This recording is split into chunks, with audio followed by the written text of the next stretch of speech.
Quiero presentarles a los dos ponentes que tendremos en la primera mesa, que va hasta poco antes de las 6 de la tarde.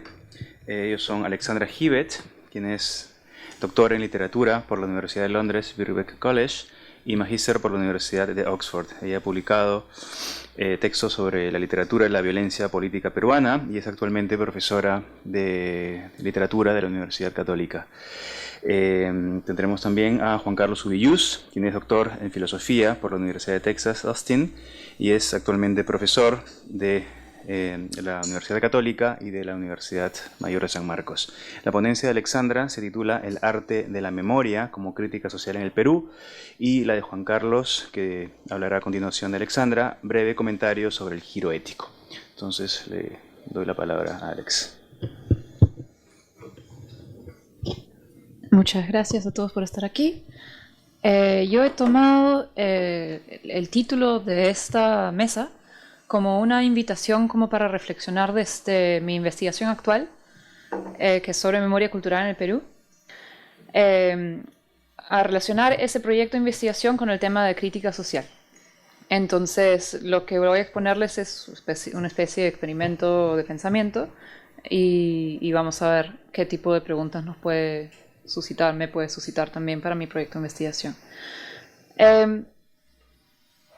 Ok, entonces, para empezar, hay muchas teorías críticas que explican o proponen una noción de memoria como crítica social, de diferentes maneras, ¿no es cierto? Básicamente, alrededor de la noción de que la memoria sería una interrupción o una contrapropuesta a discursos oficiales sobre la historia, ¿no?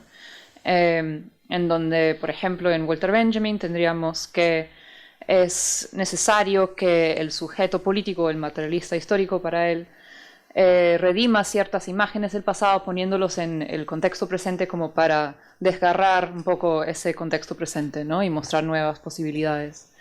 O en Foucault tenemos la idea de genealogía como una vuelta a mirar el pasado a partir de elementos, o digamos, conocimientos que habían sido desestimados por los discursos dominantes y, digamos, a partir de ellos retrasar una nueva narrativa que nuevamente libere posibilidades, ¿no? Hoy en día, en lo que se llama estudios de memoria, se explica el rol social o político de la memoria de maneras que a veces coinciden con estas propuestas más filosóficas y que a veces más bien toman distancia de ellas, ¿no? Entonces, por momentos sí se alimentan de propuestas como las de Benjamin y Foucault y otros, pero también hay otra mirada, ¿no? Por ejemplo, tenemos a Andrea Hussein, que propone que el giro de la cultura postmoderna hacia la memoria a través de un consumo cultural, por ejemplo, un gusto por lo retro, o remakes de películas, ¿no? Que eso sería una reacción sana de parte de un sujeto que se encuentra desubicado en el tiempo, ¿no? En la posmodernidad, donde se han perdido las marcas históricas, donde las imágenes han tomado posición, pues parecería que el giro hacia la memoria, hacia una formas culturales de memoria, sería una reacción sana como para volver a ubicarnos en el tiempo, ¿no? Luego tenemos propuestas que son más de la política de la entidad, que diría que frente a la globalización y, digamos, la homogeneización que propone el capitalismo avanzado, sería cada vez más importante que culturas y grupos recuperaran su propia memoria como para resistir a este proceso de homogeneización. Y luego tenemos todo otro grupo, que es donde me voy a enfocar más, que sería la memoria de posconflicto específicamente, ¿no? En donde se propone que la memoria sería un proceso necesario luego de un catástrofe o un horror histórico vivido, ¿no? Muchos de los estudios del Holocausto, pero eso se ha independizado también del estudio netamente del Holocausto y se aplica más generalmente a procesos de conflicto y lo conocemos bien en el caso peruano, ¿no? Entonces ahí la idea sería que la memoria tiene un rol positivo para la sociedad en cuanto nos puede ayudar se propone en muchos casos como en un lenguaje psicoanalítico, ¿no? Como una manera de elaborar el trauma que representó el pasado para nosotros, ¿no? Entonces es una manera de procesar ese pasado y llegar a algún tipo de estado de salubridad, ¿no? Entonces, la dimensión de crítica social en estos discursos más recientes en los estudios de memoria quizás se diluya un poco, ¿no? O sea, en las propuestas de Foucault y Benjamin sí parece más claro que la memoria es una crítica, y en los otros sí todavía es importante esa idea, pero se mezcla con otros discursos más de identidad, más de salud, más de progreso. Y es esa la problemática en donde se encuentra mi investigación, ¿no? En donde, claro, por un lado, en un proceso de posconflicto, sí se dice que es importante la memoria como un contradiscurso, porque habría una noción oficial de lo que fue el conflicto, y la memoria sería ese ejercicio de desenterrar otras narrativas como para interrumpir ese proceso, no, esa narrativa oficial, ¿no? Pero también está vinculado con otros aspectos que quizá no le podemos poner esa etiqueta de crítica social tan nítidamente, porque está mucho más vinculado con procesos judiciales, ¿no? De alcanzar la justicia tribunal, castigar a los perpetradores, reparar a las víctimas, que sí, claro, tienen una dimensión de crítica social, pero a un nivel más meta, ¿no? En un primer momento es una lucha más material, no sé. Y bueno, entonces, mi pregunta sería, ¿qué pasa cuando la memoria se vuelve un discurso específico y no un concepto abstracto aplicable en todos los casos? Porque en el Perú, la memoria se ha vuelto un discurso específico, ¿no? Un discurso que asociamos principalmente con la CBR, pero que fue promovido incluso antes por algunos ONGs, y bueno, después CBR, pero también ciertas entidades del Estado, activistas, muchos intelectuales y académicos y artistas, ¿no? Y este discurso que propone que es necesario recordar especialmente el dolor de las víctimas, como para que la sociedad sea más democrática, más justa, y a fin de cuentas que un horror como el vivido no pueda volver a suceder, ¿no? Entonces, eso es un discurso que, bueno, es internacional, pero tenemos nuestra versión local. ¿En qué medida podemos decir que ese discurso es crítica social? Y no en términos más abstractos de una memoria, tipo lo que concebía en términos más filosóficos Benjamin o Foucault, ¿no? Entonces, ¿qué pasa cuando la memoria no es necesariamente un proceso crítico social, sino que se cristaliza como un discurso, ¿no? ¿Y qué pasa con este discurso en nuestro contexto actual, ¿no? Yo me voy a enfocar específicamente en el arte de la memoria, porque es ahí donde reside mi interés de investigación. Entonces, no necesariamente todo lo que digo aplica a el discurso de la memoria en Perú en general, pero sí en cuanto a este discurso se entrecruza con la práctica artística, ¿no? Hoy en día gran parte del arte que intenta ser político en Perú lo hace a partir de ser un arte de la memoria, ¿no? Digamos que es uno de los frentes en los cuales batalla el arte como para tener un rol social. Claro, todos sabemos que hay muchos artistas que dicen mi obra no tiene ninguna pretensión social, yo hago arte porque sí, porque me nace, ¿no? Pero hay otros artistas que dicen no, yo sí creo que mi arte tiene una función social, y muchas veces cuando lo explican a partir de la idea de memoria. E incluso cuando no, o sea, incluso cuando tenemos un artista que dice mi arte no es político, algo de nuestro contexto muchas veces lo encasilla como productivo en términos sociales, específicamente a través de memoria, ¿no? Se les otorga premios, se les pone más espacio de difusión porque trata ese tema y no por otros criterios, ¿no? Entonces, no necesariamente estoy comentando desde la intención de los autores, pero sí de un entorno que da un valor político a ese tipo de temática cuando es tratado en el arte, ¿no? Hay ya algunas interpretaciones sobre este tipo de arte que trata de explicar por qué es un arte productivo en términos políticos o que tiene un valor, ¿no? Entonces, en términos generales se argumenta que este arte ayuda a la sociedad a entender lo sucedido, ¿no? Porque a partir de la narrativa oficial habría mucho que queda afuera, entonces acercarse a diferentes aristas de este pasado a través del arte nos ayuda a entender históricamente mejor lo sucedido. Es un argumento que nos propone Milton.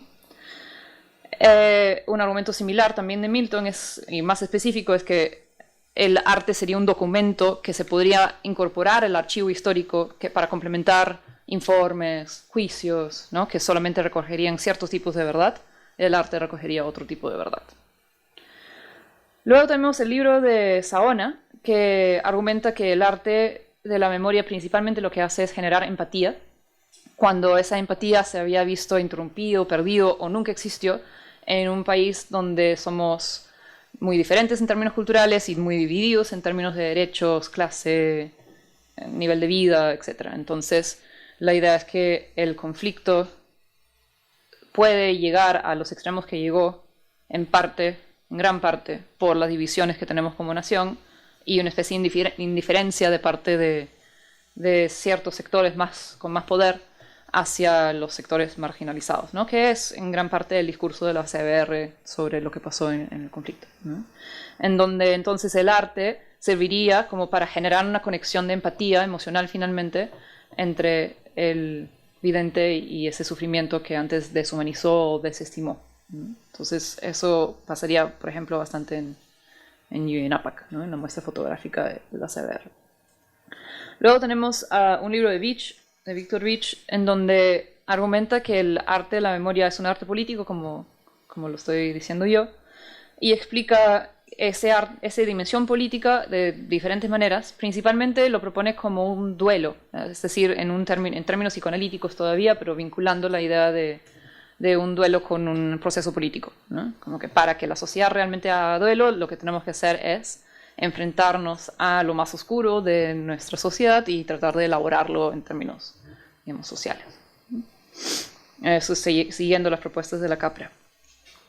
Y también Vich propone que el arte de la memoria subjetiva a tanto sus artistas como sus receptores de una manera más política. O sea, que nos volvemos más sensibles y más interesados por temas de la política a través de consumir este tipo de arte, más comprometidos, si quieren.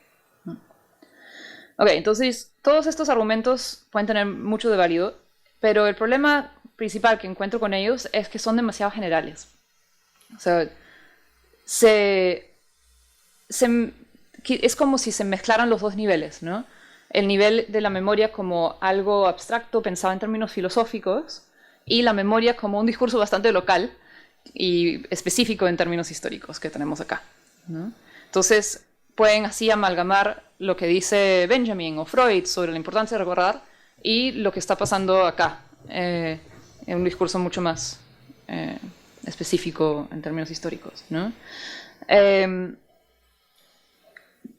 Hay otra teórica de la memoria que se llama Elizabeth Helling y ella plantea que lo que hay que hacer frente al discurso de la memoria o frente a la memoria en general es historizarla. O sea, finalmente poner el énfasis en la historia y no en la memoria, como para preguntar cuál es el rol histórico del giro de la memoria, ¿no? Entonces es en esa línea que me inscribo, como para preguntarme, entonces, el arte político que se hace a través de la memoria en el Perú hoy en día, ¿cómo lo historizamos, ¿no? ¿Cuál es su rol? Y creo que tenemos que trazar un poco más con cuidado qué roles está jugando este tipo de arte, ¿no? Esto me ha llevado entonces a distinguir varios diferentes tipos de arte de memoria que se hace en realidad. O sea, no se puede poner todos en un grupo, es parte de mi argumento, ¿no? Habría que distinguir que en el espacio creado por el discurso de la memoria hay diferentes maneras en que el arte intenta ser político, intenta ser una crítica social, ¿no?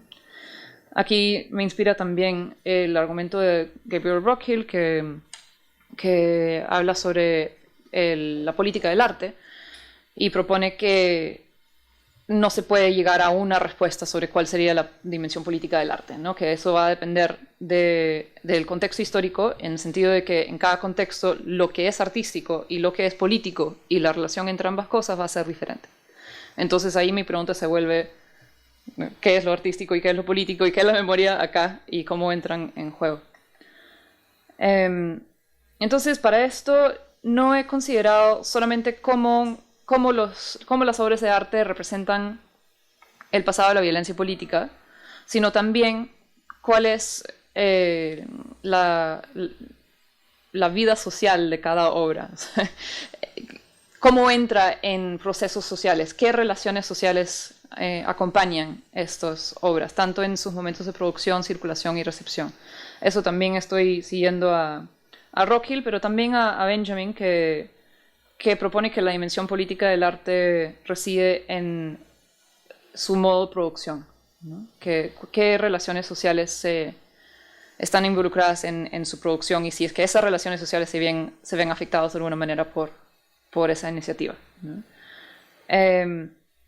¿El arte deja igual esas relaciones sociales o se inscribe en procesos de cambios de esas relaciones sociales, ¿no? Eso sería otra manera de plantear la pregunta de cuál es la política de este arte. Entonces, yo llego a esquematizar las formas políticas de la memoria, del arte de la memoria en 5 tipos, 5 grupos. Habrían más, pero digamos son los 5 que he identificado, tomando en consideración el arte más circulado, es decir, el más mediático, el que más ha llegado a gente, y que es un arte que ha sido inspirado y que en cierto sentido sigue el proceso de la Comisión de la Verdad, ¿no? Entonces no estoy tomando en consideración formas espontáneas de representación artística de memoria de pueblos afectados, por ejemplo. Aunque es una exclusión, yo puedo entender que es problemático, pero como me interesa los que hacen esta memoria, este tipo de arte con una intención de incidir en una política nacional, ¿no? Entonces eso también lo hacen, pero lo hacen de otra manera, y creo que la pregunta se vuelve mucho más complejo y habría mucho más que tomar en cuenta si es que voy hacia artes locales no limeños, andinos, etc. Entonces, por cuestiones de complejidad lo dejo al lado y me enfoco en arte sí urbano, que sigue la propuesta de la CBR y trata de hacer una política del arte desde ahí, ¿no? Entonces, 5 tipos. No voy a poder entrar en tanto detalle por cada uno, especialmente en lo que respecta a todas las relaciones sociales de modos de producción, etc., pero más o menos quiero esquematizar mi argumento, ¿no?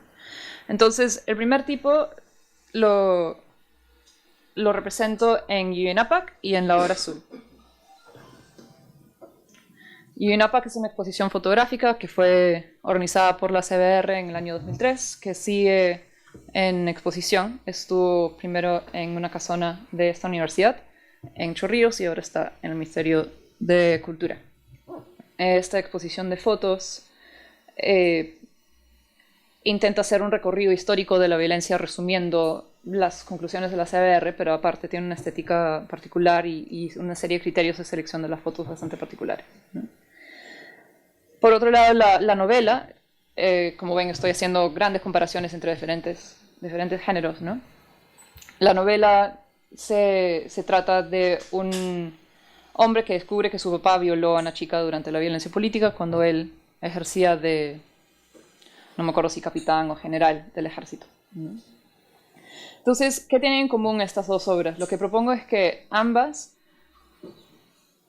posicionan a su receptor como el sujeto recordante que mira hacia la víctima como la recordada, en realidad. Entonces, entre el recordante y la recordada, hay 2 diferencias principales, ¿no? Principalmente uno de género, como ya se nota en la manera en que lo expresé. Se nota más en La Hora Azul, pero creo que hay algo así en juego también en Yuyinapac, ¿no? Entonces, y bueno, se notan en más objetos que podría meter en esta misma categoría, pero muchas veces la víctima es una mujer, aparte bonita, aparte inocente, ¿no? Muy femenina, y el pasiva, ¿no? Y el sujeto que tiene la capacidad de actuar es el recordante y es hombre, ¿no? Por otro lado, la otra diferencia que hay entre recordante y víctima es una diferencia que no sé si llamarlo de clase o de cultura o de geografía, porque bueno, en este país todos están entrecruzados, ¿no es cierto? Es un sujeto, digamos, con poder, el recordante, que, digamos, costeño, digamos, con medios, digamos, no víctima de la violencia, ¿no es cierto? Mientras que la víctima condensa quechua hablante, condensa diferencia cultural, condensa pobreza. Y eso, por un lado, refleja una verdad histórica que fue descubierto por la CBR y puesto mucho énfasis ahí. Y por otro lado se construye como una imagen particular de la víctima como otro, ¿no? O sea, la víctima es el otro. Fundamentalmente lo que hay es una diferencia con respecto a la persona que está recordando, ¿no? Entonces, por un lado, este tipo de arte obviamente sí aporta a la crítica social, o sea, o hace una crítica social, especialmente si los ponemos en contexto. O sea, acaba de salir el informe de la Comisión de la Verdad, es reciente la salida de Fujimori, y se está poniendo mucho énfasis entonces en que no nos habíamos dado cuenta de lo que había estado pasando en el país, y como dijo Salomón Lerner en el discurso de entrega, nos faltan 30.000 peruanos y nadie se dio cuenta, ¿no? Entonces, las dos obras están insistiendo en eso, ¿no? Nosotros, los que debemos recordar, no nos dimos cuenta de que ellos existían, ¿no? Y eso como algo que supone la necesidad de replantear instituciones, narrativas, ¿no? de la nación. Además, hay una crítica clara al Estado en ambos en cuanto sus instituciones cometieron abusos de derechos humanos, ¿no? Entonces, eso va en contra de una narrativa que propone el Estado como héroe y que entonces propone que el mismo Estado tiene que ser un proceso de reflexión crítica y cambiar sus instituciones, sus prácticas, etc., ¿no? Pero por otro lado, hay claros, bueno, quizá no claras, pero tras una reflexión crítica, hay también limitaciones en su propuesta que tienen que ver con esta otredad que se construye, ¿no? En donde el sujeto, como dije, que puede actuar en la historia, sigue siendo el mismo que ha podido siempre actuar en la historia, y se hace a partir de diferenciar a un otro que no existe en el tiempo histórico, que está de alguna manera fija. Entonces la noción de la víctima se entrecruza con discursos mucho más antiguos de diferencia, digamos, de progreso, ¿no? Discursos en donde un Perú avanzaría en el tiempo y otro Perú no, ¿no? Como explicó muy bien mi compañero en un ensayo de hace mucho tiempo. Entonces, además, volviendo al argumento de Saona, habría un problema aquí en cuanto se propone que la mirada del recordante hacia la víctima es principalmente uno de empatía. Como Saona se puede decir, eso tiene un rol muy importante porque vuelve a tejer relaciones sociales donde no los hubo.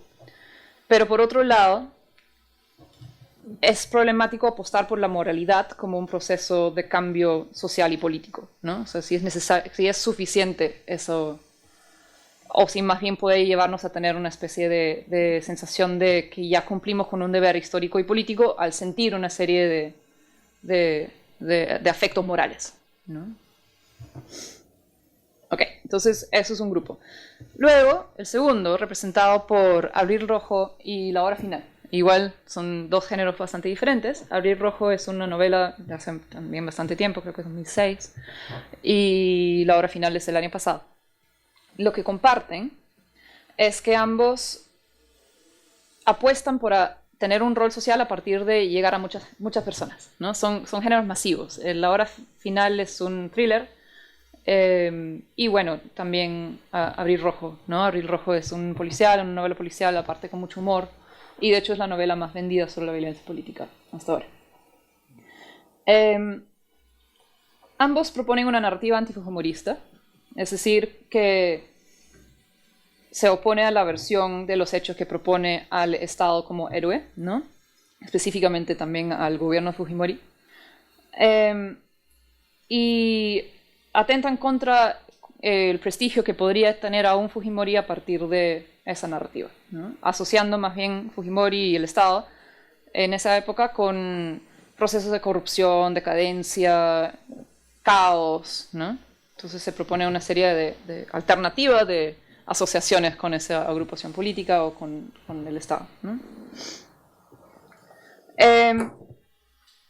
Y aparte, los dos también insisten en la violencia como algo bastante reciente, yendo en contra también de un discurso oficial que propone que la violencia ya se superó, que ya, ¿no?, hace mucho tiempo. De diferentes maneras estas obras plantean lo reciente de este proceso y por lo tanto que aún habría mucho que hacer. Su lado problemático yace en transar el llegar a mucha gente con lo que podrías llamar una integridad crítica, si quieren. Porque los dos, de diferentes maneras, suturan pero muchas de las complejidades de la violencia política y terminan por proponer narrativas bastante claras de bandos enfrentados, de bien y mal, si quieren, y de una manera que socava su propia propuesta de decir que todavía hay mucho que hacer. A la vez proponen que los conflictos sean resueltos de alguna manera, ¿no?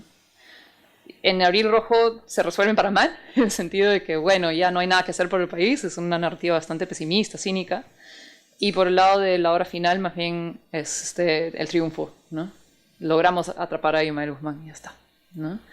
Entonces,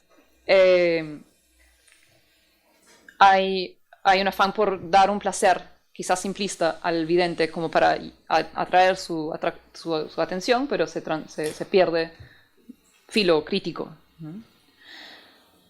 Por otro lado, especialmente se nota en Abril Rojo, que se propone una manera de gozar la película que podría ser problemático en términos de políticos o de memoria, porque se goza con la violencia y también un poco en la hora final, ¿no? Las escenas de sangre nos llaman el ojo, hay un morbo ahí. Entonces, claro, por un lado estas obras están utilizando las herramientas de la cultura popular como para a través de ahí difundir nociones críticas, pero por otro lado están cayendo en proponer cosas que son problemáticas en términos políticos, ¿no? por temas de su forma, de su estética. Tipo 3, representado por la obra sin título de Yoyos Cani y la muestra de arte que curó Karen Berneo en el LUM el año pasado, que se llama La Carpeta Resistencia Visual, por lo que fue despedido el director del LUM en ese momento, Nugent, porque el ministro de Cultura en ese momento consideró que esa muestra era sesgada. Okay. Entonces, pese a sus géneros muy distintos, lo que planteo que comparten estas obras es que apuestan por la politicidad no solamente en el producto final de la obra, sino en los procesos sociales que constituyen su producción y su circulación y su recepción, ¿no? Entonces, la obra de teatro surge a partir de un contacto entre el grupo Yoyos Cani y la CBR y activismo, ¿no? Víctimas también. Entonces, las conversaciones que suceden en ese proceso llevan a la obra y la obra a la vez, como es algo iterativo, se pone cada año, cada 2 años, otra vez se vuelve escenario para esas articulaciones. Y esas articulaciones se vuelven productivos luego en protestas sociales, en momentos de coyuntura, ¿no? Entonces, la obra no es importante solamente por su forma final, sino por el proceso como continuo, ¿no? Y también la carpeta es similar, ¿no? No me acuerdo cuántos artistas son, creo que eran 15 o algo así, o más.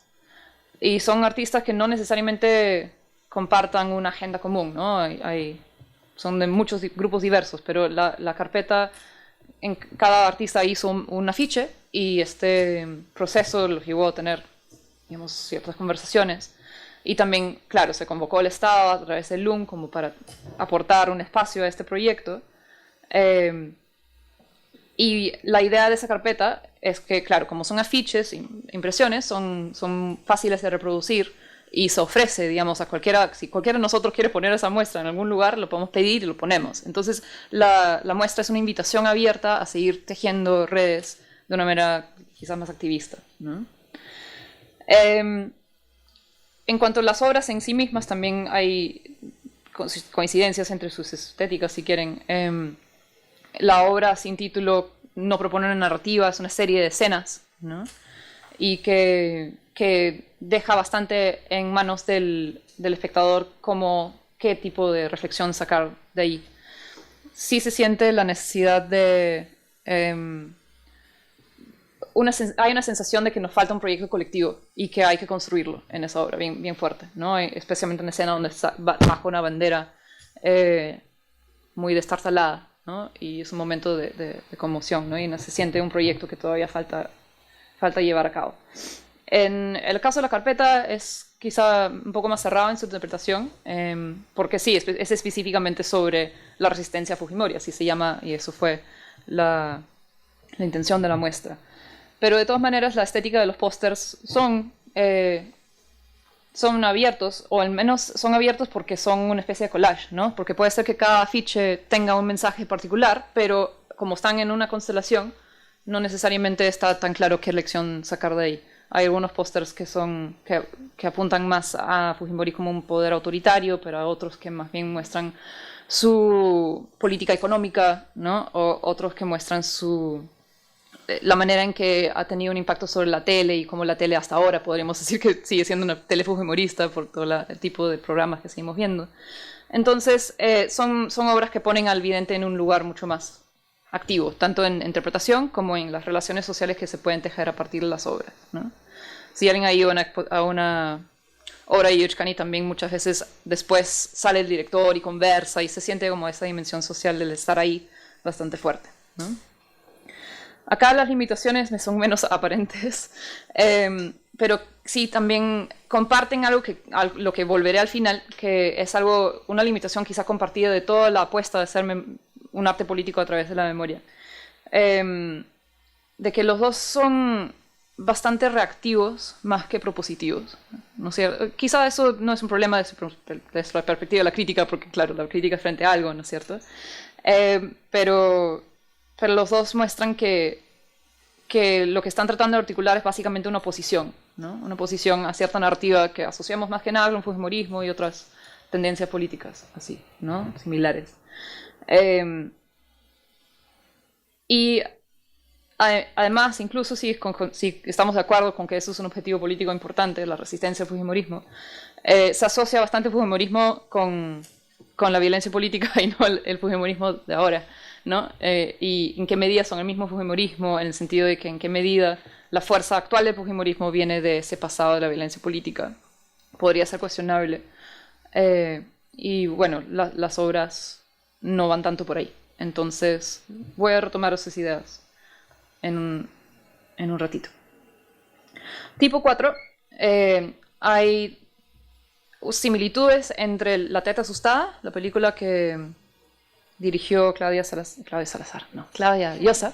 Claudia Salazar es el otro objeto, claro, porque el otro objeto con el que encuentro similitudes es el de La sangre de la aurora, de Claudia Salazar. Ambas proponen yo diría que es una relación tensa con el discurso de la memoria en sí, ¿no? Entonces, como que hacen memoria, pero también hacen una especie de crítica al discurso de la CBR, a partir básicamente de dos puntos, quizás opuestos a los que propuse en el primer grupo, ¿no? La parte de género y la perspectiva, digamos, postcolonial, ¿no? En donde La teta asustada nos propone una mujer, pero una mujer mal que bien con agencia, con una cultura propia, independiente. No la rescatan un sujeto recordante, no hay una estructura de caridad ahí, ella misma se logra sacar de su situación de trauma, ¿no? Y por otro lado, en Claudia Salazar, en La sangre de la aurora, tenemos una mirada a las mujeres que, si bien, digamos, una mujer es muy, muy víctima, digamos, hay otras mujeres que muchas también tienen agencia. Y la mirada a la mujer andina intenta no deshistorizarla, ¿no? También hay una pregunta por las causas de la violencia en términos de género, especialmente en la novela, donde se propone que la exclusión de las mujeres de la política y de posturas de poder lleva a que las mujeres se entreguen a la causa senderista. Eso, además de una especie de fascinación o goce con la figura de Abimael como un hombre fuerte, ¿no? Entonces hay esta tesis de cómo un factor estructural de género puede llevar a la violencia, ¿no? Entonces,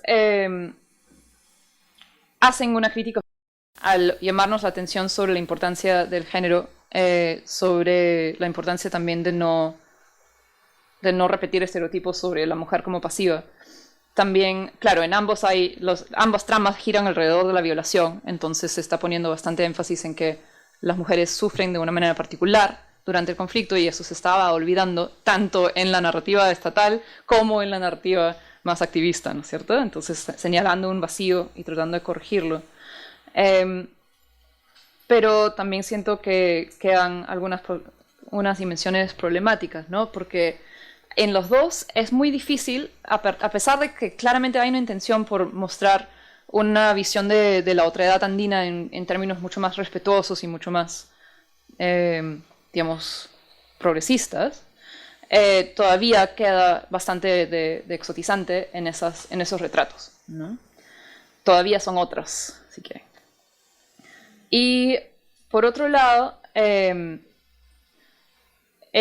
establecer al género como una causa estructural de la violencia política, también deja de lado procesos más históricos de género que podrían también ser interesantes. Esto me refiero más al caso de La sangre de la aurora, donde el personaje de Marcela, que es Elena Parraguirre,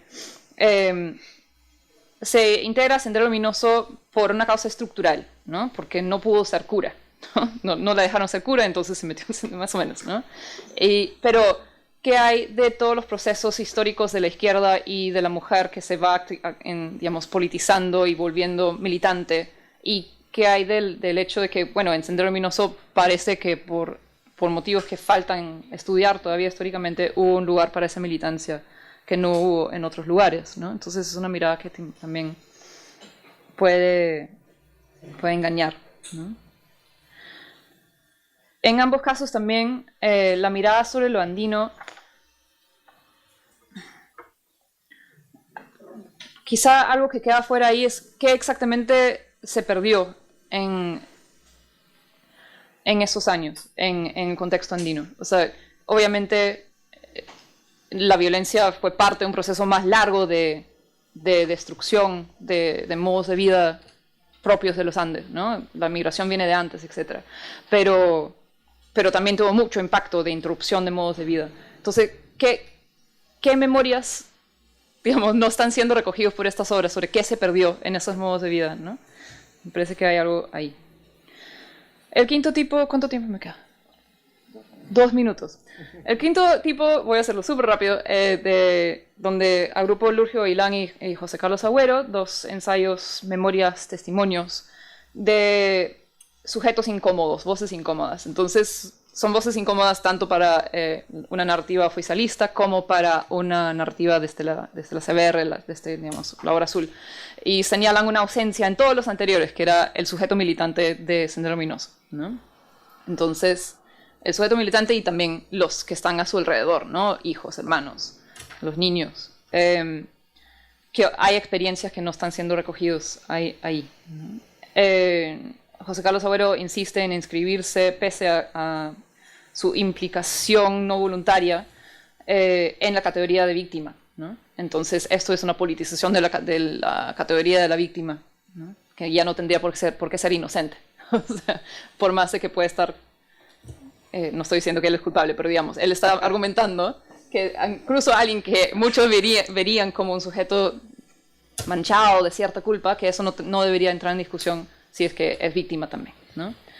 Y el caso de Lurgio Gavilán, además de proponernos una reflexión sobre el sujeto implicado en el senderismo, también nos muestra lo complicado de separar los agentes como entes separados, ¿no? En Lurgio Gavilán, como sabemos, él pasó de ser niño militante a ser un miembro del ejército y, bueno, después cura y... no cura, pero...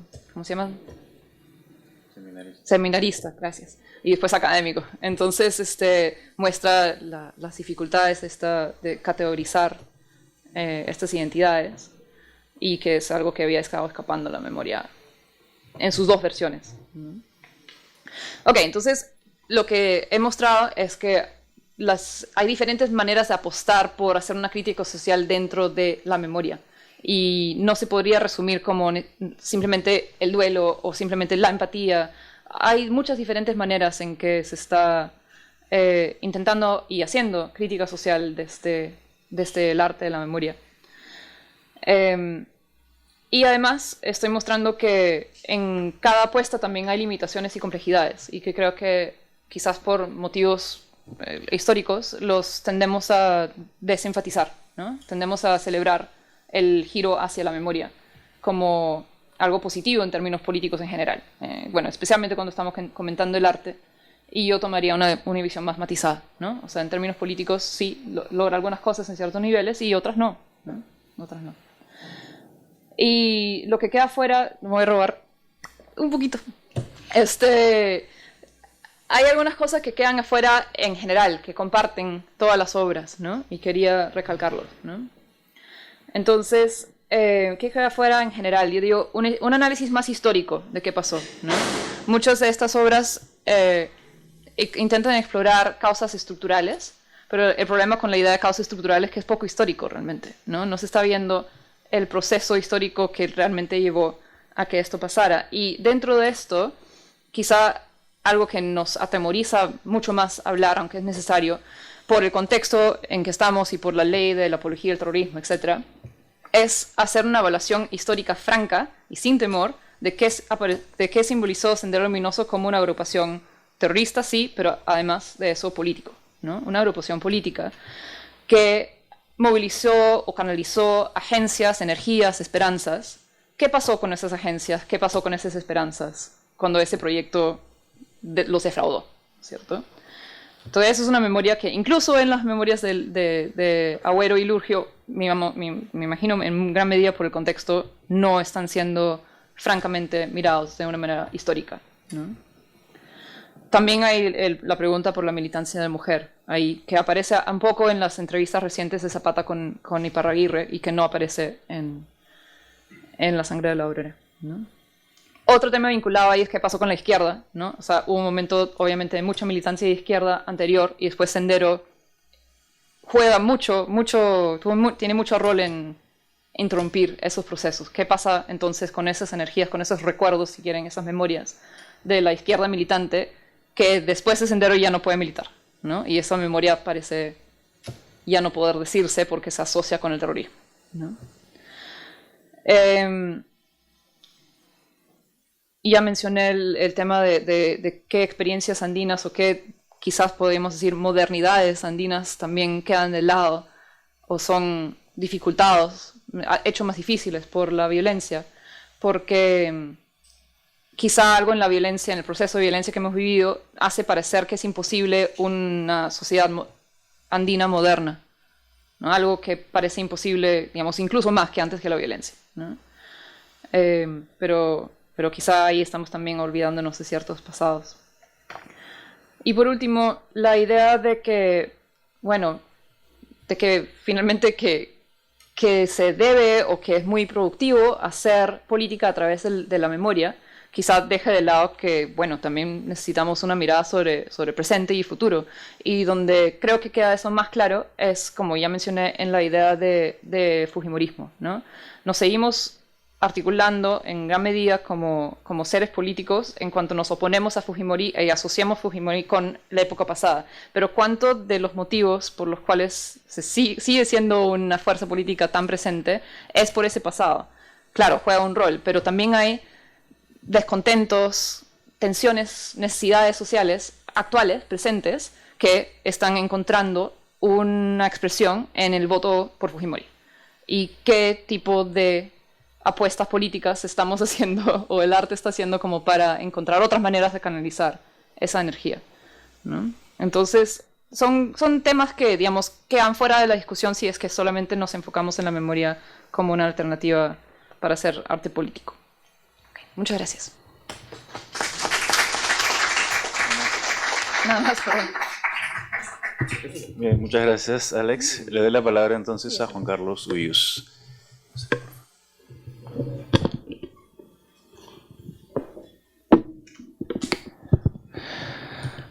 Buenas tardes. Yo estoy actualmente terminando un libro sobre el giro ético, que es el término que utilizan Rancière y Badiou, ¿no? Jacques Rancière y Alain Badiou, para hablar sobre qué es lo que ha pasado con el pensamiento progresista de izquierda en los últimos 40 años, pero que también puede servir para pensar la producción artística, intelectual, que existe en el Perú con respecto al conflicto armado, ¿no?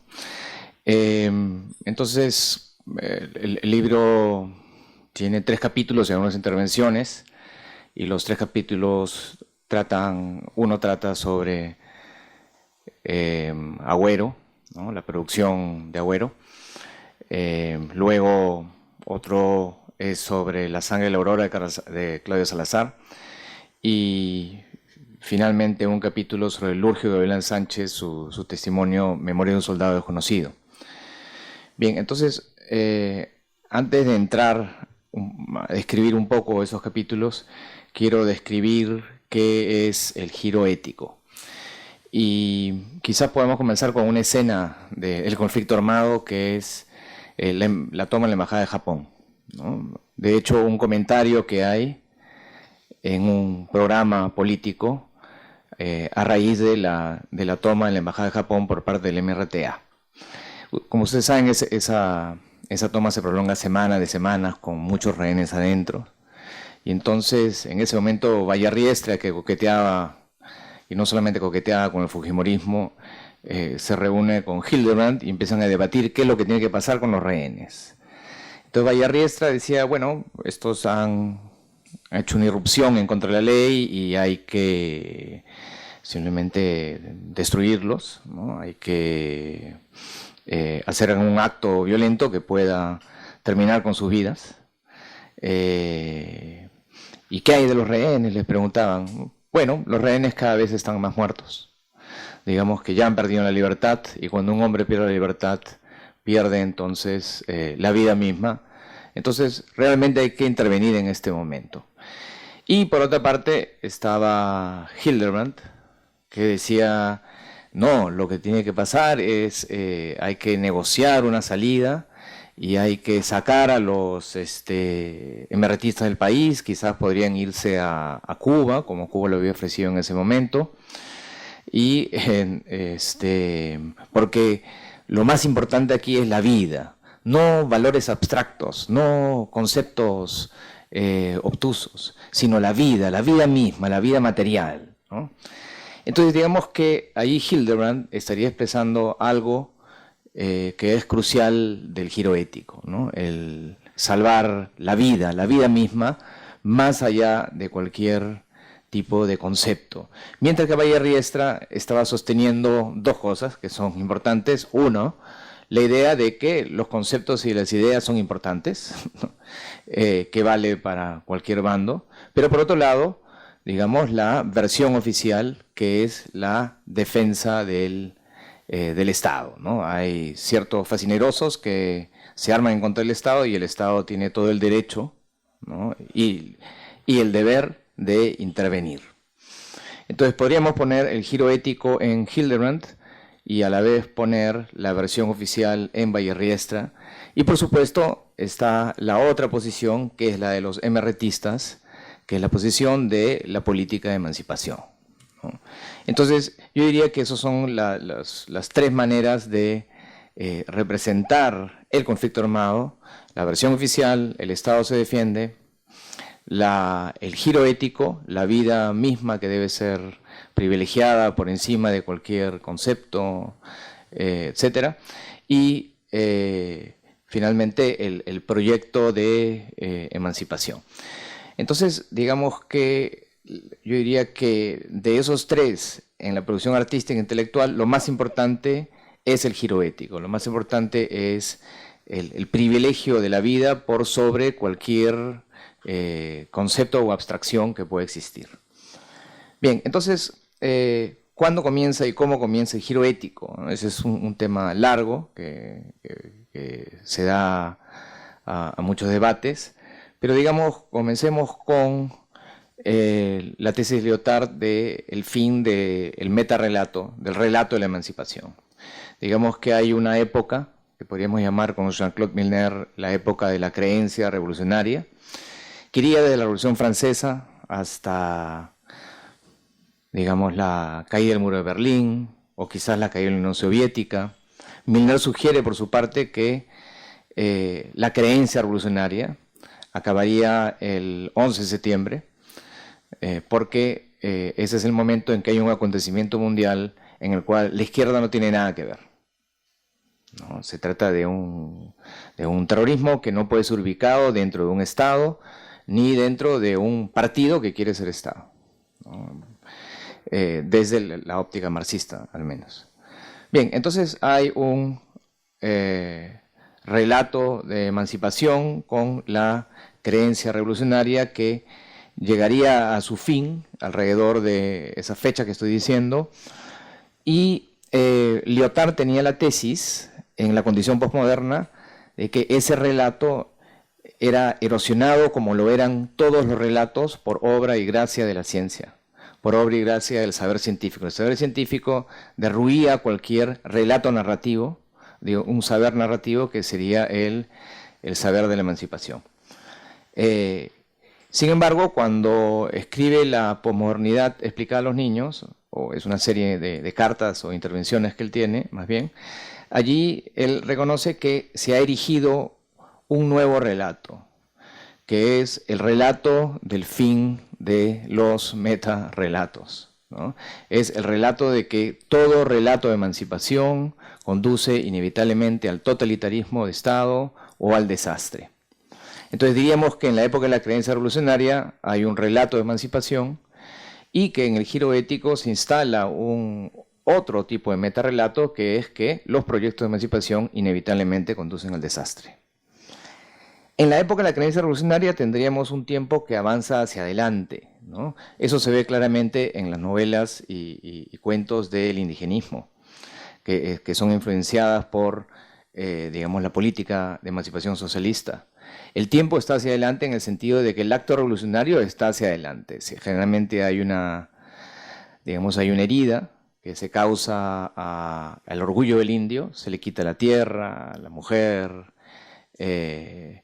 o se quita la vida de algún hermano, el agua también. Y entonces, digamos, la narrativa avanza desde ese despojo hacia resarcir ese despojo a través de un acto violento contra el gamonal. Entonces podríamos decir que en la creencia revolucionaria y el indigenismo como hijo de la creencia revolucionaria, el tiempo está hacia adelante, mientras que en el conflicto armado el tiempo está hacia atrás, en el sentido en que el acto ya ocurrió, fue sendero luminoso, en la escala internacional hubo estos actos revolucionarios violentos que acabaron mal, como la Unión Soviética, y entonces se teme la repetición, la repetición de este acto. Hay que estar preparados contra el regreso del desastre o el regreso del totalitarismo. Entonces digamos que hay un movimiento hacia atrás, mirar hacia atrás con aprehensión, con cuidado, teniendo en cuenta el peligro que pueda surgir. Diríamos que en la creencia revolucionaria se afirma un bien, ¿no? Se afirma un bien en el sentido que se afirma la nueva sociedad, la sociedad igualitaria, la sociedad donde el trabajo y el placer no serán alienados. Se afirma un bien, digamos un bien con mayúsculas. Mientras que en el giro ético, lo que estaría más bien, lo que es el principio activo del giro ético, es el mal. El mal es lo que se esconde siempre detrás del bien, el mal se esconde detrás de las buenas intenciones. El infierno está hecho de piedritas que son, como siempre, estas buenas intenciones. Entonces el mal es el principio activo, ¿no? Por eso Zizek habla de un principio agustiniano inverso, ¿no? Para San Agustín, Dios era la luz, digamos el bien, y entonces ¿dónde estaba el mal?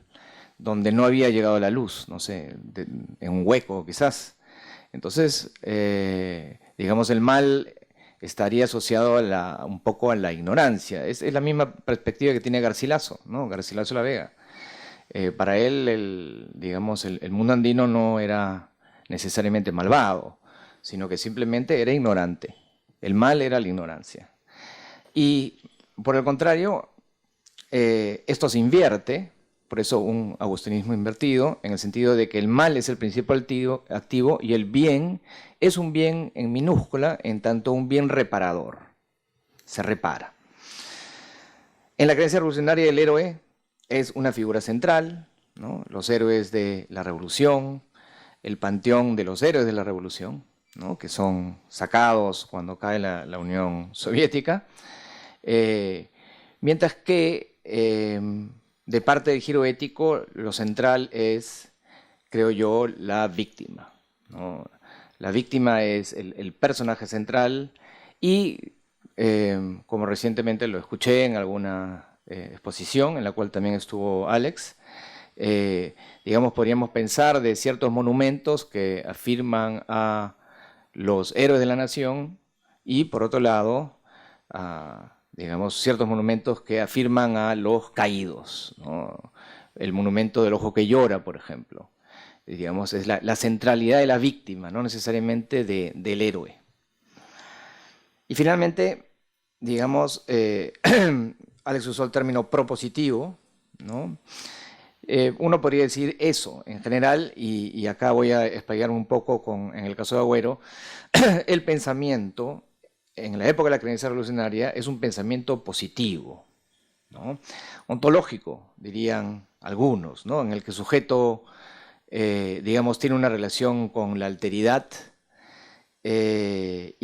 o la apropia, o ocurren cosas interesantes con ellas, pero digamos que hay una representación que es el espejo del mundo del sujeto mediante el cual se desplaza en la historia.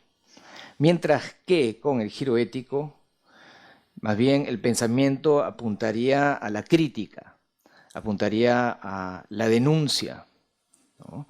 Es importante para el giro ético que algo quede por fuera del sentido, que algo quede por fuera del pensamiento como algo impensable, como imposible, ¿no? Impensable, imposible, ¿no? El resto, el vacío, ¿no? Términos que son importantes en el giro ético, como vamos a ver en un segundo. Ok, entonces, en el caso de Agüero, ¿no? Y acá voy a entrar un poco, yo diría que es un trabajo de deconstrucción, que tanto los rendidos como personas son herederos de la deconstrucción, son herederos de Levinas y son herederos de Derrida. Agüero es heredero de Derrida a través de, primero, lo más evidente, es la teorización del perdón, ¿no? Digamos que hoy en día hay la pregunta general, ¿se han arrepentido los senderistas? ¿Ellos realmente se han arrepentido? ¿Tenemos que darles un perdón si es que no se han arrepentido? O sea, ¿se puede perdonar a Garrido Leca, ¿no? Si no ha hecho ningún gesto de arrepentimiento? Bien, entonces lo que dice Derrida, y es lo que replica Agüero, es que eso es un intercambio. Eso no es un perdón, porque solamente se perdona lo imperdonable. Digamos que si el otro se arrepiente y ya es otro, ha devenido diferente, entonces no estoy perdonando al pecador. A quien hay que perdonar no es al nuevo hombre, hay que perdonar al pecador. Y solamente se perdona lo imperdonable, ¿no? Si un alumno llega a clase tarde, digamos, eso se puede perdonar. Eso no es el perdón. Bueno, a veces. Pero una matanza, ¿no? Esos actos que se ven en que los soldados violan a una mujer enfrente del marido, eso es lo imperdonable, y a eso es de lo que habla Derrida. Entonces el perdón es inmotivado, el perdón no entra en el intercambio, el perdón es incondicionado, es excesivo en ese sentido, y esa es la teorización que está con Agüero. Pero más importante o más profundo en el caso de ese libro y sobre todo en el libro Persona, está la idea de poder impedir la apropiación de la muerte, ¿no? Que es una idea clara de Jean-Luc Nancy también, el sentido de que no hay esta crítica por lo general desde la deconstrucción digamos, a la filosofía de que el sujeto ontológico, el sujeto ya sea de la emancipación o ya sea del conocimiento, en su progreso se apropia de la alteridad, se apropia de lo otro, no está realmente abierto a lo otro, sino que se apropia de lo otro. Y una manera terrible que ve Nancy es la apropiación, digamos, de la muerte del otro. El decir, por ejemplo, para dar un caso reciente y que se entienda bien, el caso de Ivy Agreda, ¿no? Creo que fue Natalia Guiñez que dijo algo así como: hermana, tu muerte no será en vano, nosotros te apoyaremos. Entonces, esa operación para Nancy es terrible, ¿no? Yo no me encuentro tan terrible realmente, pero digamos que la encuentra terrible. Terrible el que uno se apropie de la muerte del otro a través de un sentido. Entonces, el libro apunta a preservar un resto, o sea, sus libros apuntan a preservar un resto fuera del relato heroico, ¿no? La idea es que no, de que la muerte no pueda ser apropiada, de que un sentido político no pueda apropiarse de la muerte. Y eso es bastante claro en la portada de Persona, o más bien en la contratapa de Persona. ¿Cómo se llama la parte de atrás del libro? Yo no debería decir que no sé en público, pero la parte de atrás es la contratapa, contracarátula. Tú tampoco sabes.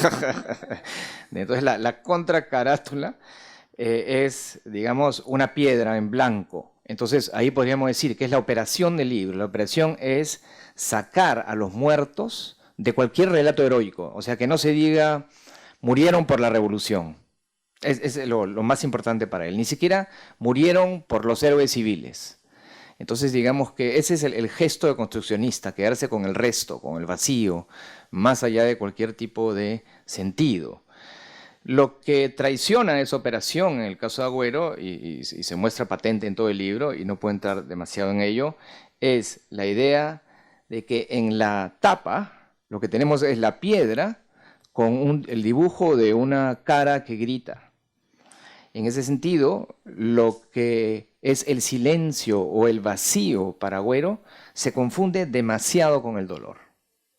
Realmente demasiado con el dolor. Y eso es para él la esencia del ser humano. Es digamos, lo más profundo del ser humano es el dolor. Lo que le ocurre a una persona es más importante que lo que puede hacer, ¿no?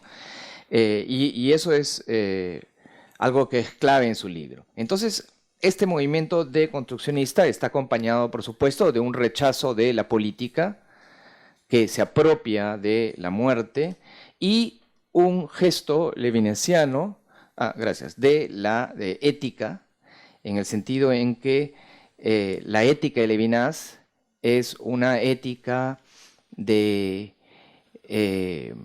¿cómo decirlo?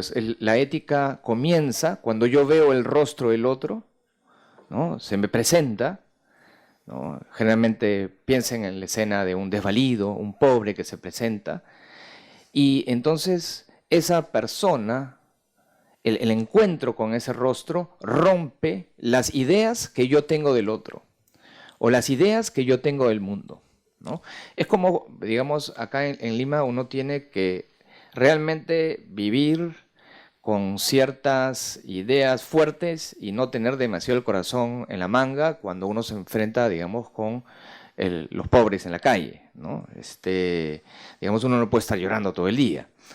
Entonces, uno tiene una idea que le permite a uno sortear la experiencia de la alteridad del pobre, y sin embargo, cuando uno se encuentra en ciertos momentos con alguien,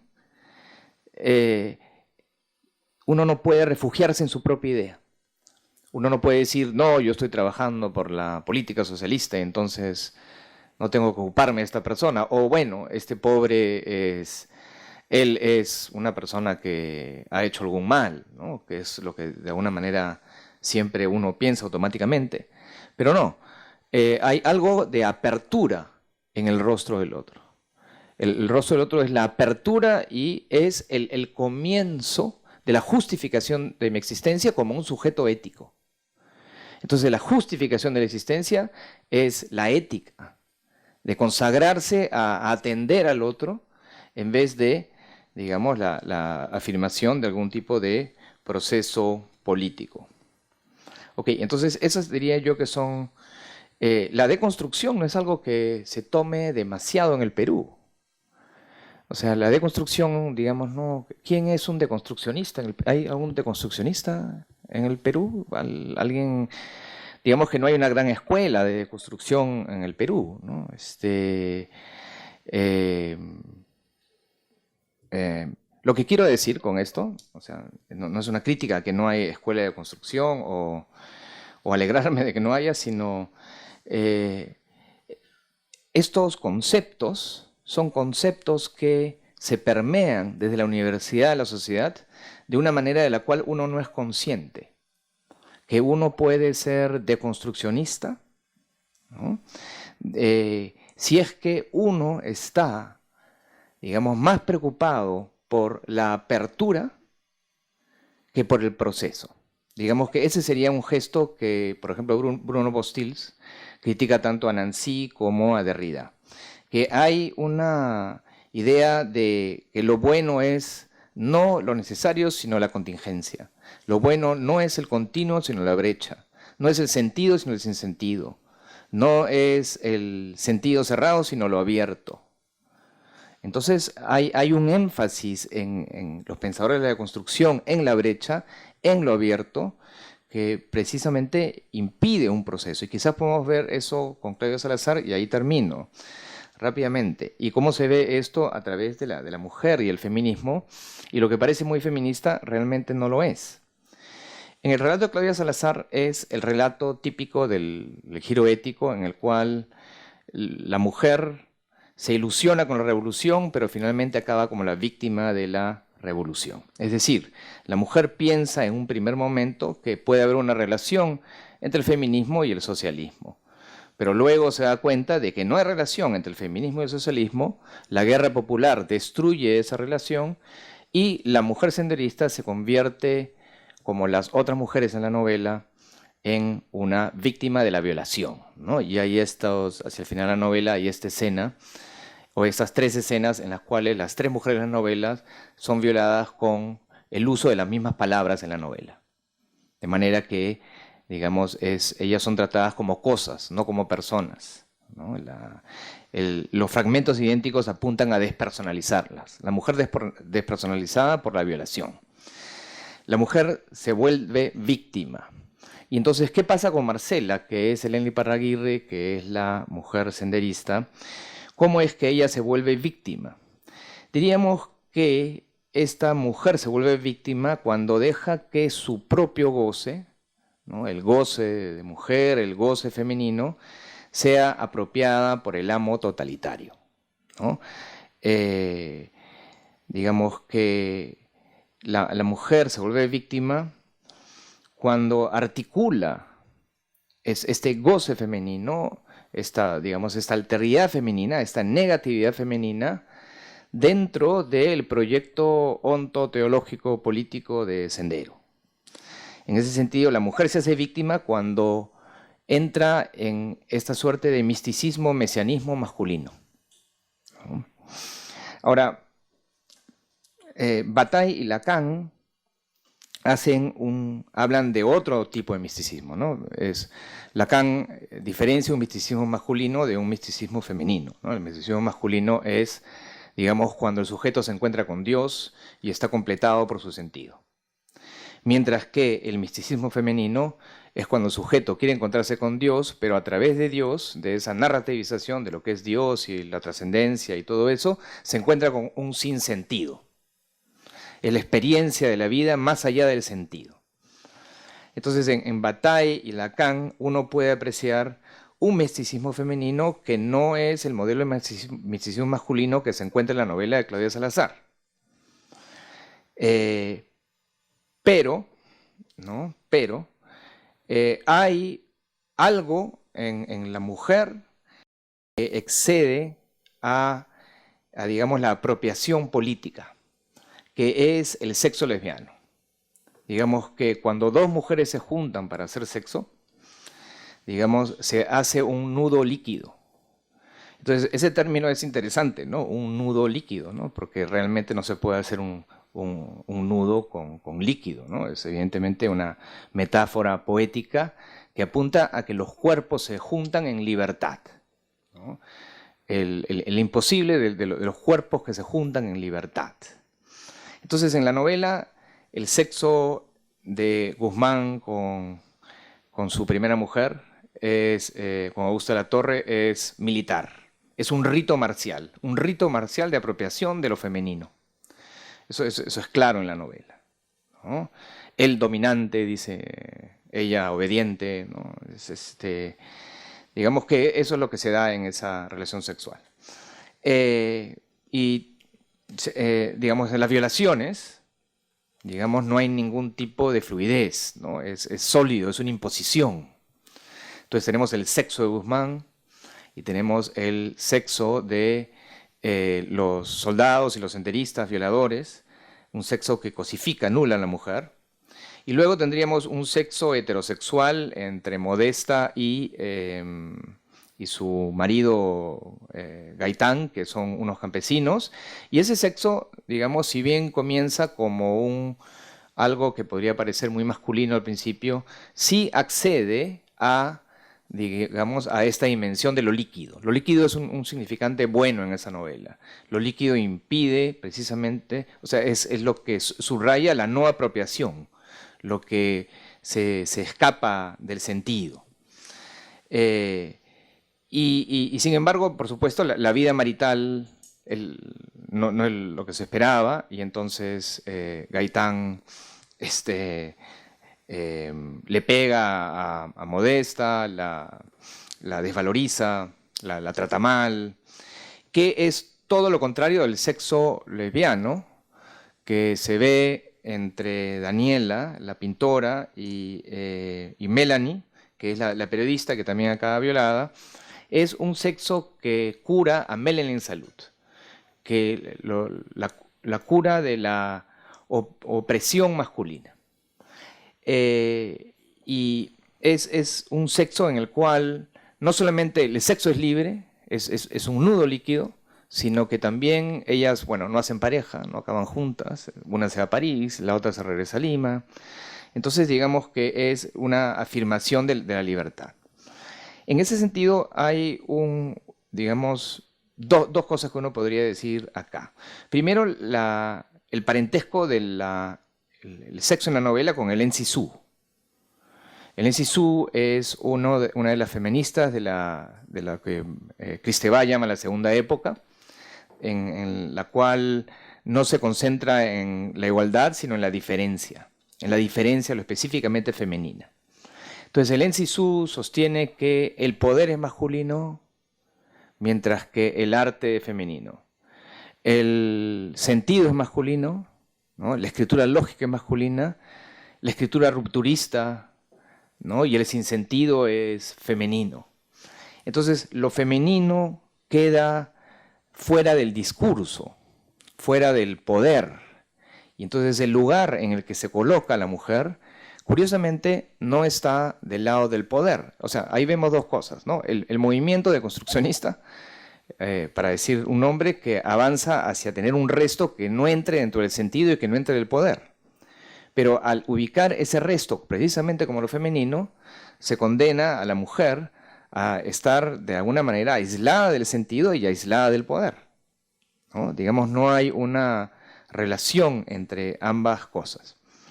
Y, por supuesto, Hélène Cixous es una autora de los años 90 y hemos pasado por digamos, toda la teoría de género, y uno podría decir que esta novela está afectado no solamente por esa feminidad, sino esa feminidad de alguna manera coincide con las sexualidades LGTB, ¿no? Pero yo diría que el T es el T en el B, ¿no? Es lesbian, gay, transexual y bisexuales, ¿no? Entonces lo transexual como una categoría que es aquel que, o transgénero también. El transgénero es la categoría que alguien que se pasa de un género a otro. Pero es también el T puede ser visto como una categoría que puede agrupar a varias otras sexualidades alternativas, como por ejemplo lo posgénero, ¿no? Lo postgénero es algo que rompe el binarismo, que rompe lo binario. O sea, que rompe cualquier tipo de binarismo. No es simplemente que ya yo me paso a ser hombre, yo me paso a ser mujer, o que la mujer se pasa a ser hombre, o que transito entre las dos cosas. No, sino que algo de ese binarismo es roto. Por eso Zizek sostiene que la T en LGTB es la verdad de lo LGTB, ¿no? Es la verdad en el sentido de que es lo realmente fluido, lo realmente que fluye por fuera. En ese sentido, se puede decir que esa es la sexualidad de la novela. La sexualidad de la novela apunta a rechazar la diferencia sexual. Digamos que ese es el punto. El punto es no que hay el sexo lesbiano donde uno ocupa una posición masculina y otro ocupa una posición femenina, sino más bien una posición en la cual se rechaza, digamos, esa diferencia sexual que de algún modo sostiene el psicoanálisis. ¿Cuánto tiempo tengo o ya debería simplemente concluir? Tengo -3. Bueno, entonces me quedo ahí y lo dejamos para preguntas después. Está bien.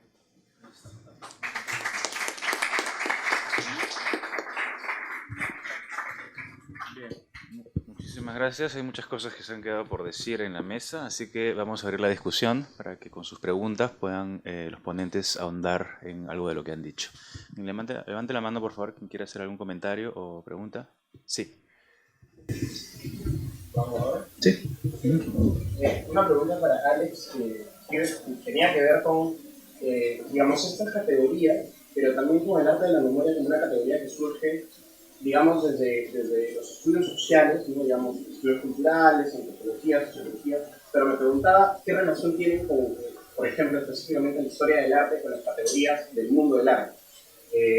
Cuando pasó la polémica de las tablas de Sardo, ¿no? Hace unos meses, a inicios, que fueron acusados de pro-senderistas, equivocadamente, lo más interesante fue que el Museo de Arte de Lima las nombró como piezas fundamentales o piezas excepcionales de arte contemporáneo, ¿no? Que es un paso interesante en digamos, los estudios sobre memoria, sobre arte y memoria. Quisiera saber tu opinión sobre eso. Gracias. Interesante lo que planteas, sí. Me lleva a que el arte, el mundo del arte, lo que llamamos arte, tiene una libertad quizá que otros espacios sociales quizá no tienen, y que es por eso en gran parte que ha cobrado esta relevancia política en un contexto tan fragmentado, ¿no? Y eso quiere decir que, es verdad, cuando se les acusa a la obra de arte desde una posición, digamos, conservadora o de la narrativa oficial de estar haciendo apología al terrorismo o otra cosa, muchas veces la defensa es, pero es arte, que es una especie de esquivar el punto de verdad, ¿no? Es algo que he estado reflexionando con respecto a la obra La cautiva, que también fue acusado de apología al terrorismo, y estaba haciendo un trabajo sobre la memoria de la violación, ¿no? Y estaba comparando esa obra con otras obras que tratan de la violación de mujeres durante el conflicto armado.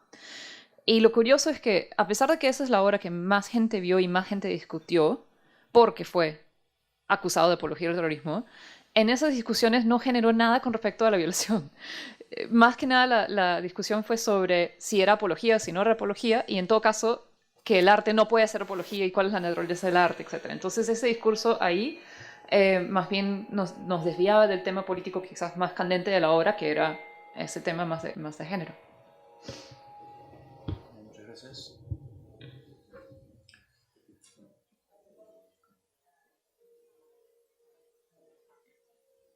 ¿Alguna otra intervención?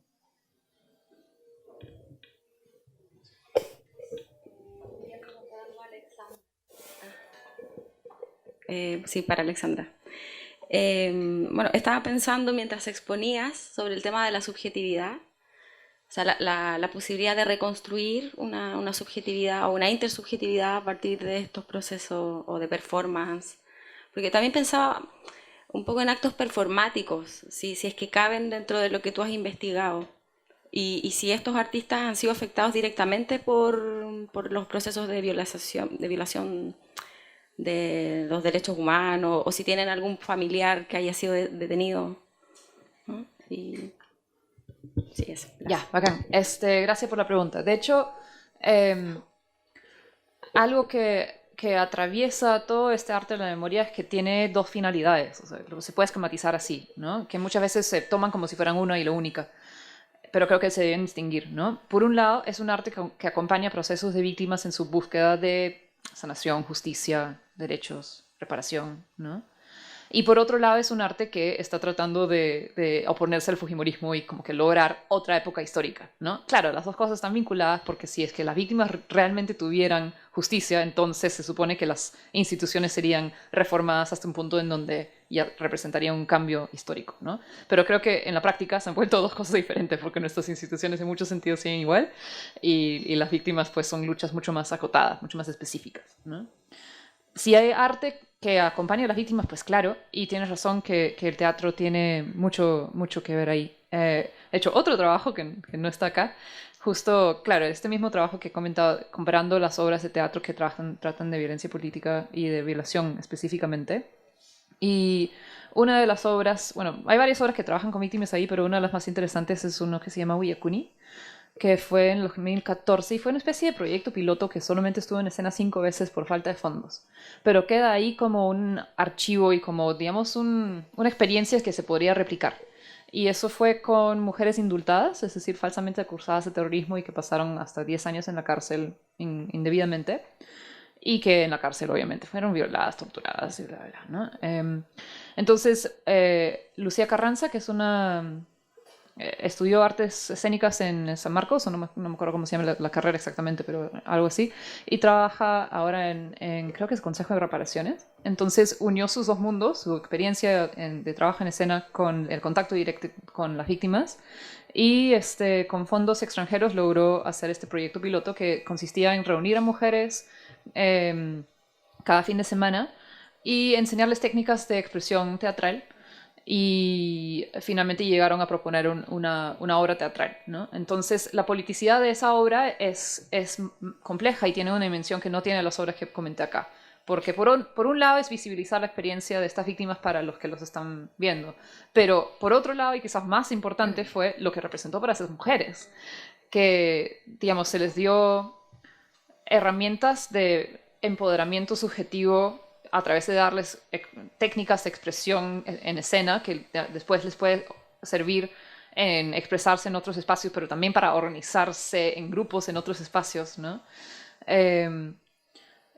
Sí, entonces, digamos que fue una primera experiencia de organización colectiva para esas mujeres en muchos casos.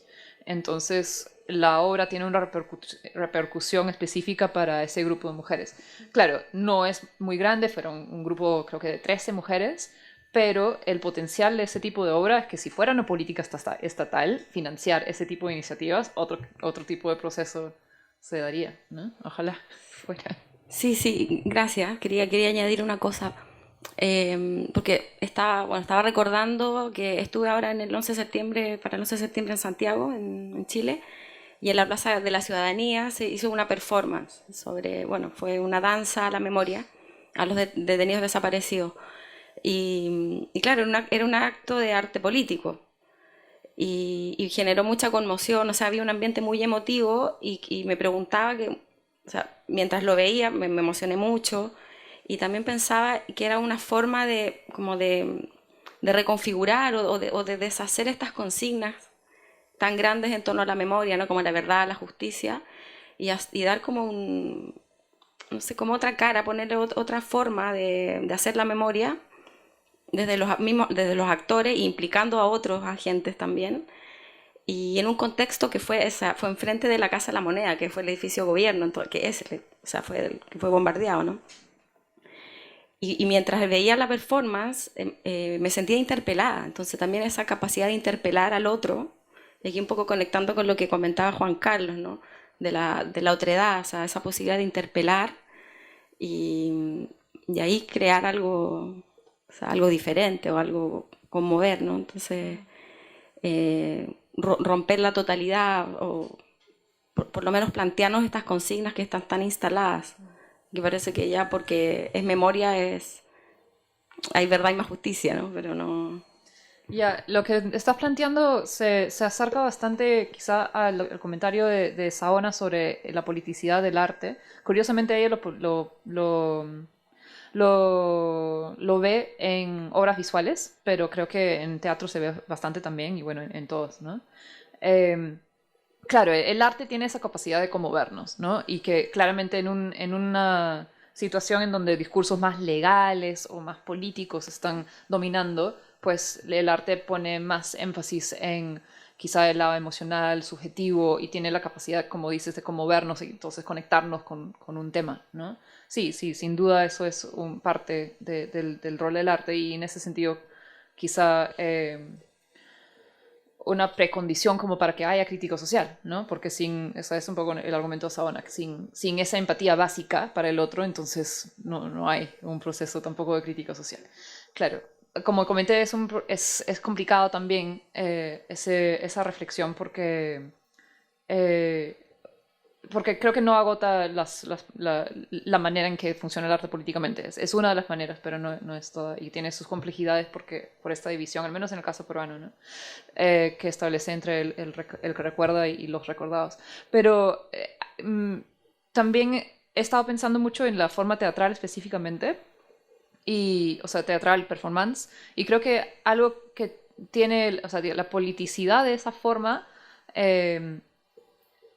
un potencial que tiene es el hecho de juntar cuerpos en un mismo espacio, en un mismo momento. Entonces, como comentas, fuera de, ¿qué era? La Casa de la Moneda, sí. Diferentes personas en un mismo lugar, eso puede conllevar una sensación de inmediatez y como de estoy viendo la historia, estoy acá, soy un sujeto histórico, como un despertar, ¿no? Esto no está pasando en otro tiempo, en otro lugar, esto es un cuerpo frente a mi cuerpo, cobro conciencia de mi cuerpo frente al cuerpo, ¿no? Algo medio levinasiano quizá. Sí, eso. Y por otro lado, las posibilidades también de intercambio y de redes que surgen en esos espacios, también las conversaciones que pasan, la gente que conoces. Entonces, eso es una politicidad, digamos, bastante particular de ese tipo de arte. Sí, una pregunta para Alex y otra para Juan Carlos. Mi pregunta para Alex, de alguna manera, se relaciona con la última pregunta también. Estaba pensando que es curioso que en los estudios de arte de memoria y arte político se suelen dar, al menos los que yo conozco, se suelen dar dos perspectivas muy diferentes, pero curiosamente tú unes las dos. Una es la perspectiva de la producción artística, viendo cómo se estructura la obra de arte desde el punto de vista de cómo se ha estructurado el texto literario o la película, y tú has usado eso también al analizar algunas de las obras en las que te has centrado, y por otra parte están los estudios en que se centran más en la recepción artística, no en la producción, sino en la recepción artística. Los hábitos de consumo del espectador, la manera en la que una sensibilidad particular presta atención a una obra y no a otra, como tú decías, por qué una obra se hace mediática, el tipo de discusiones a las que llevan esas obras en las redes sociales o en cualquier foro. Y después está también, y esa es la conexión con las preguntas anteriores, está también ese tipo de arte político y arte público en que la producción y la recepción se diluyen, o las barreras entre la producción y la recepción se diluyen. Y yo en concreto estaba pensando en el trabajo artístico de Doris Salcedo, la artista visual colombiana, tanto en su obra en Colombia, en relación a violencia en Colombia, como también su obra internacional, que son instalaciones públicas normalmente muy grandes, como la que hizo en Estambul, por ejemplo, en la Bienal. Entre dos edificios puso cientos y cientos de sillas, de manera tal que intentaba recordar cómo esos espacios vacíos en Estambul eran espacios que habían sido habitados por personas de diferentes etnias, diferentes religiones, y habían sido expulsadas. Una invitación a pensar y a reflexionar, o también lo que hizo en el Turbine Hall en Londres, la grieta esa enorme, pero curiosamente la obra empieza con la artista, por supuesto, y con la producción artística, pero continúa, en estos casos al menos, con la forma en la que esa obra tiene vida, y tiene vida performativa de cómo los públicos se relacionan con ellas, y se da esa interpelación. Entonces mi pregunta es simplemente cómo la perspectiva de producción artística y la perspectiva de recepción artística en tu análisis convergen, y si la perspectiva performativa puede ayudar a unir las dos. Y mi pregunta para Juan Carlos es que me llamaba la atención como al principio de tu presentación separabas el giro ético de los proyectos de liberación y luego los movimientos de liberación. Y curiosamente, aunque entiendo que a veces esas perspectivas pueden estar encontradas o yuxtapuestas, no entendía por qué todo proyecto de liberación debe ser entendido como al margen o independiente o fuera de el giro ético, porque bueno, sí, por supuesto puede haber proyectos de liberación que son realpolitik, son política estratégica, son descargados de dimensión moral, pero luego por otra parte también existen muchos casos en los que el giro ético y el proyecto de liberación van juntos, tanto a nivel teórico como en algunas formulaciones de la ética de la liberación. Y no estoy pensando en Enrique Dussel, estoy pensando en feministas radicales latinoamericanas como Marcela Althaus Reed y otra gente, en el caso en el que la ética de la liberación combina las dos cosas, combina el giro ético y de Levinas en concreto, y a la vez es parte de un proyecto de liberación y de un proyecto social. Y luego a nivel de prácticas, pues efectivamente hay movimientos sociales como LGBTQ, que tú has mencionado y usado, en el que yo al menos veo las dos cosas convergiendo. Veo un giro ético, veo una carga ética tremenda, veo la apertura al otro y a otros, y a múltiples otros, y el deshacer binarismos y demás, como se puede dar en el movimiento de liberación sexual, pero a la vez es un proyecto de liberación. También es una manera de ver lo ético y lo político de la mano y no separado. Gracias por la pregunta. Sí, de hecho, yo vengo de una formación humanista, entonces siempre mi acercamiento anterior había sido una hermenéutica del objeto mismo y punto, ¿no? Pero me encontré insatisfecha con ese acercamiento cuando me estaba preguntando por el rol político de la obra.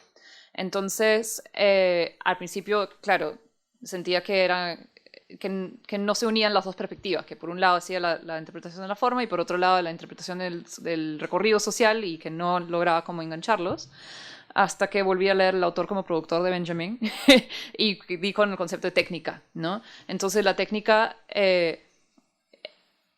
articula ambas dimensiones de una manera bastante productiva para mí, ¿no? O sea, cómo ciertas técnicas de producción involucran relaciones sociales determinadas, pero también llevan a estéticas, o son estéticas particulares también. Entonces, es un esfuerzo ver esas articulaciones, pero están.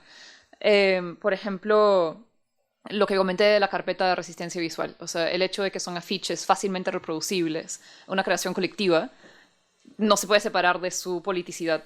Y es lo que mencionas también en el performance, donde es más evidente cómo el proceso de recepción y producción son uno, ¿no? Y sí, creo que eso es un potencial particular quizá del teatro, pero que otras formas, otros géneros también se esfuerzan a veces por lograr esa... Que el que recepciona la obra de arte puede ser también consciente de algo de los procesos sociales y que eso sea parte de su politicidad, pasa también en otros géneros, quizás menos, pero a veces, ¿no? Me lleva también a pensar en una posible explicación de quizá es problemático, los lados problemáticos de las obras que he comentado.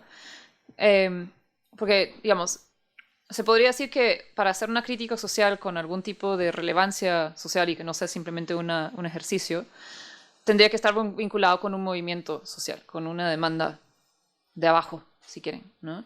Entonces, ¿en qué medida esta arte de memoria está respondiendo a la demanda de abajo? Están las organizaciones de víctimas.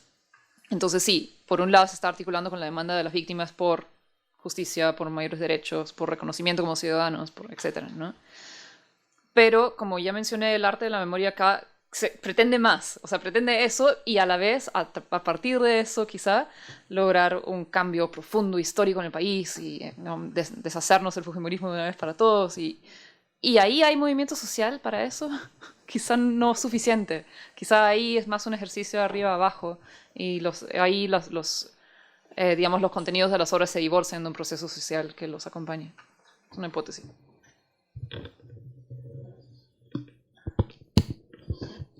Bueno, gracias por la pregunta. tres partes, ¿no? La respuesta. La primera parte sería meramente teórica, ¿no?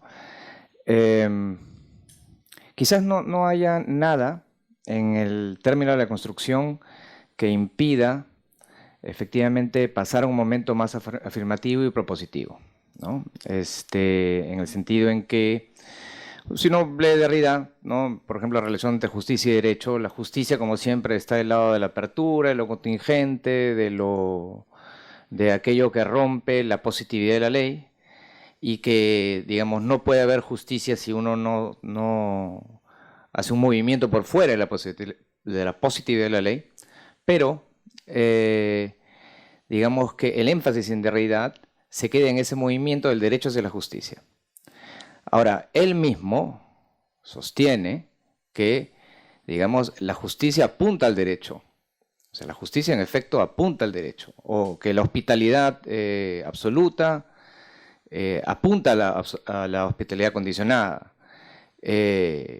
Entonces, en ese sentido, quizás, como el mismo Bosil dice al final de uno de sus ensayos, no haya en la deconstrucción nada que impida ese movimiento y que efectivamente algo en la deconstrucción pueda pasar hacia una política más afirmativa.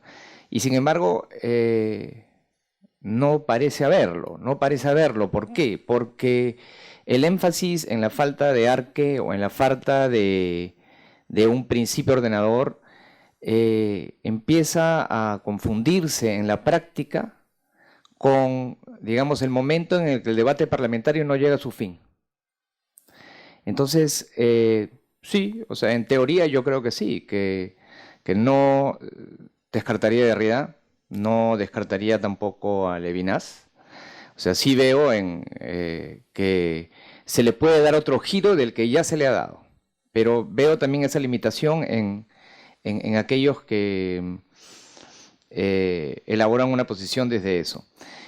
En la práctica pueden darse las dos cosas, sí, claro, en la práctica puede darse las dos cosas, pero diría que lo que está desligado en ese movimiento sería la política universal. O sea, que cuando entra el giro ético, algo de que lo que está ocurriendo es algo que nos concierne a todos y no a un grupo particular. Eso, digamos, yo sí lo vería como algo que quizás no se da en todos los casos, pero que en muchos casos hay algo de, digamos, ver la política como algo que tiene que ver con la emancipación humana. Algo de eso sí creo que se derruye.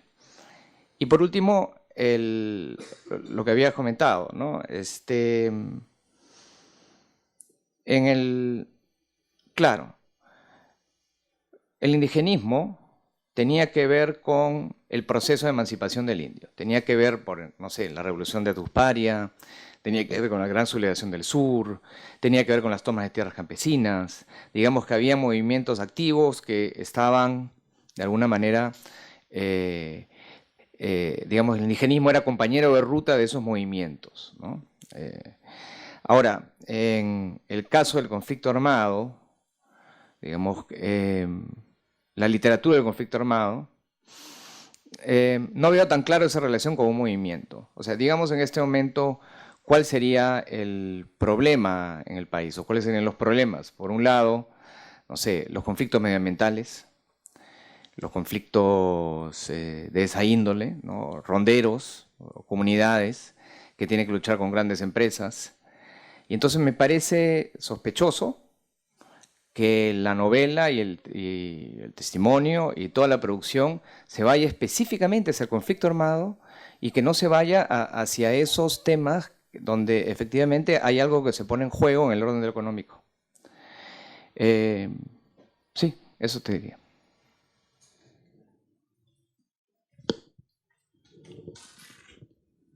Bien, muchísimas gracias. Con esto cerramos la primera mesa entonces. Pido un aplauso nuevamente a nuestros ponentes.